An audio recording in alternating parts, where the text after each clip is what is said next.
Hello everyone, কেমন আছেন সবাই? ইচ্ছে ঘুরির নতুন ভিডিওতে আপনাকে স্বাগতম। আসুন আজ সবাইকে এমন একটি পানীয়র ইতিহাস সম্পর্কে জানাই যেটি ছাড়া আমাদের প্রতিদিনের জীবন খুবই অসহায়। হ্যাঁ, দীর্ঘদিন বনে বনে ঘোরাঘুরি করার নিরাময়ের কোনো প্রমাণ নেই, তবুও মানব ইতিহাসে পাতাটি এখন পর্যন্ত অনেক গুরুত্ব বহন করে।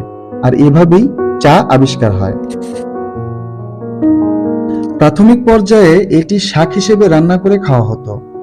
চা খাদ্য 1661 সালে গ্রেট ব্রিটেনের বৃদ্ধির সাথে সাথে চায়ের প্রতি আগ্রহ সারা ব্যবসা এতটাই লাভজনক ছিল যে পশ্চিমা ব্যবসায়িক সংস্থাগুলোর মধ্যে তাই তারা উদ্ভিদবিদ রবার্ট ফরচুনকে একটি গোপন অভিযানে 1689 সালে চিনি ছাড়া চা পান অথবা এর সাথে অল্প পরিমাণ লেবুর রস এবং কিছু মশলা মিশিয়ে মাথা ব্যথা, ঝাঁকুনি ও পাথরের রোগ নিরাময়ে চায়ের ব্যবহার ছড়া চা বাগানে। আজ চা বিশ্বের